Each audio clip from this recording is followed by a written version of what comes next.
नाशिकमधील कंपनीत महिलांचं लैंगिक शोषण आणि धर्मांतर प्रकरणात रोज धक्कादायक खुलासे होत आहेत।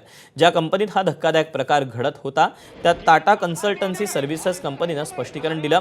TCS मध्ये कोणत्याही प्रकारचा छळवणूक आणि जबरदस्ती सहन केली जात नाही। आम्ही नेहमीच आमच्या कर्मचाऱ्यांची सुरक्षितता, सन्मान यांची काळजी घेतो। नाशिकमधील या प्रकरणाची माहिती मिळताच आम्ही तात्काळ कारवाई केली असून अंतर्गत चौकशी प्रक्रिया सुरू आहे। आरोप असलेल्या कर्मचाऱ्यांना चौकशी पूर्ण होईपर्यंत निलंबित करण्यात आले असं TCSनं आपल्या निवेदनात स्पष्ट केलं आहे।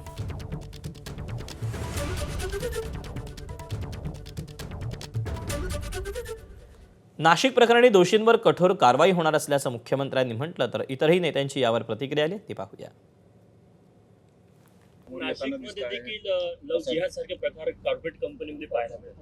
नाशिकचा विषय मी कालच बोललेलो आहे। आम्ही त्याच्या खालपर्यंत चाललो आहे आणि त्यातनं आम्ही निश्चितपणे सगळं सत्य बाहेर काढून दोषींना कुठल्याही परिस्थितीत शासन होईल। अशा किती कंपन्यांमधून सुरू आहे नाशिकच्या? कंपनी जी आहे मग सगळ्या कंपन्या घालवायचा विचार आहे का आपला? सगळ्या कंपन्या बंद करायच्या आहेत नाशिकच्या? एखाद्या कंपनीमध्ये एखादी अशी गोष्ट झाली त्याचा कॉग्निझन्स आहे, पोलीस कमिशनरने घेतलेला आहे। जे चुकले आहेत त्यांच्यावर कारवाई होईल। पण ज्या पद्धतीनं आपण चर्चा करतो आहोत त्या पद्धतीनं ती कंपनीत पण इथे राहणार नाही, दुसरी अजिबात येणार नाही, असलेल्या जातील।